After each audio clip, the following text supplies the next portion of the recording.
Salut à tous, bon ben voilà on y est, ça y est, XRP, gros pump de XRP, on se retrouve en deuxième position. Je pense que la prochaine étape c'est de renverser Bitcoin. Les 7 derniers jours ont été méga bons. Et effectivement, je rigole, c'est bien un snapshot du 7 janvier 2018. Mais ça fait du bien de se rappeler où on en était. Donc voilà un peu l'état des crypto-monnaies au 7 janvier 2018. J'espère que vous avez kiffé ce moment où vous avez eu cette petite émotion de XRP en deuxième place, parce que de toute façon vous verrez que ça reviendra. Et en tout cas, ce que vous avez ressenti fait du bien à la conscience collective. Croyez-moi, ça fait du bien d'y mettre un peu d'émotion positive et de vérité, parce que le monde en ce moment, c'est vraiment une grosse supercherie. Alors, revenons à la réalité temporaire du moment. XRP a donc encore perdu une place face à Cardano. Il se fait oublier tranquillement, ce qui ne m'étonne pas en ce moment. Et à la fois, on sait que tout ce qui monte doit redescendre, mais tout ce qui descend doit remonter. En tout cas, quand il s'agit de super techno comme XRP. Donc XRP, il est en train de ranger en ce moment légèrement entre 34, 33, 34 centimes de dollars. Au niveau de la courbe, on est effectivement toujours dans ce range ici, donc ça correspond à cette période-là, a priori. Donc on est toujours dans ce range, et la figure globale, comme je vous l'ai dit, ça ressemble beaucoup à ça. Alors je dis pas que c'est forcément ce qui va se repasser à nouveau dans le présent, mais on va voir. En tout cas, si on a un petit pump ici, alors on pourrait à nouveau être dans ce schéma avant explosion.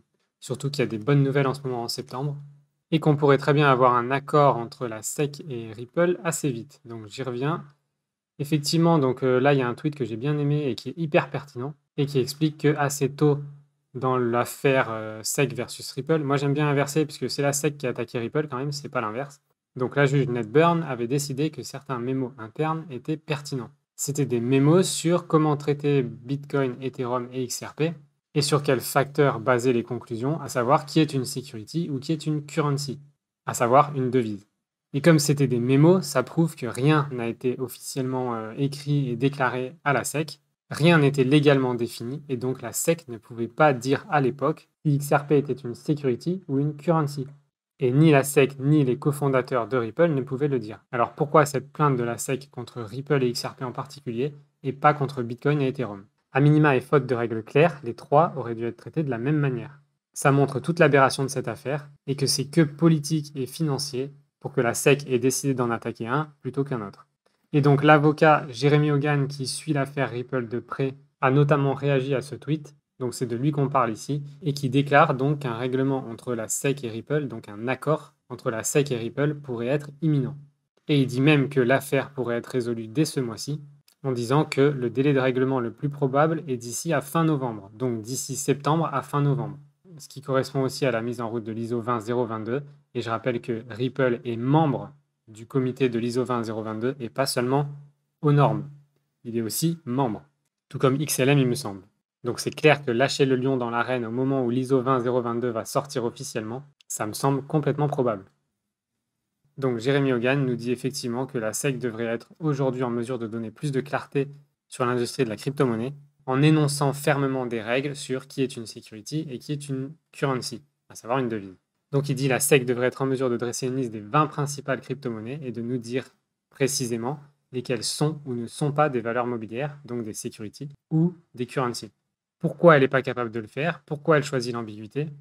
Et surtout, pourquoi dans cette ambiguïté, elle décide d'attaquer certaines cryptos et pas d'autres, en sachant qu'elle n'est pas en mesure encore d'avoir des règles claires sur tous ces critères.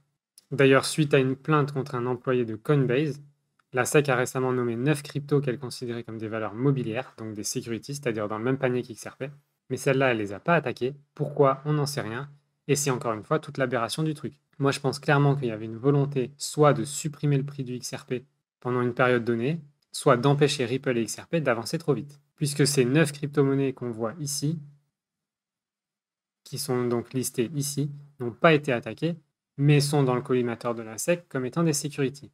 Et pour ces cryptos probablement moins stratégiques, selon laquelle ces 9 crypto-monnaies, donc altcoins, seraient des titres ou des securities. Donc d'un côté, on a la SEC qui attaque Ripple et XRP sans trop d'arguments, et de l'autre, il suffit que Coinbase rejette l'affirmation de la SEC pour que ça passe aux oubliettes. Encore plus aberrant. Bref, donc en tout cas, selon l'avocat qui suit cette affaire Ripple, donc Jérémy Hogan, un accord entre la SEC et Ripple pourrait avoir lieu entre septembre et novembre, ce qui mettrait effectivement fin à ce procès d'ici la fin novembre. Ça, c'est le premier scénario. Deuxième scénario, Ripple ne souhaite pas un accord et souhaite se battre contre la SEC jusqu'au bout parce qu'ils savent qu'ils vont gagner. Et dans ce cas-là, ça nous mènerait a priori sur avril 2023, Mais personnellement, je vois plus le scénario d'un accord qui surprendrait tout le monde, plutôt que de tout simplement attendre gentiment et simplement la fin du procès en avril, là où tout le monde s'y attend. Donc pour ceux qui me demandaient quand est-ce que le procès se termine, j'en sais rien, mais voilà deux scénarios qui sont tout à fait possibles. Et finalement, une petite news intéressante, donc la Banque de Russie, la Banque centrale de Russie, est en train de considérer sérieusement des cryptos adossés à l'or. Donc on sait que la Russie veut dégager SWIFT et ne plus l'utiliser.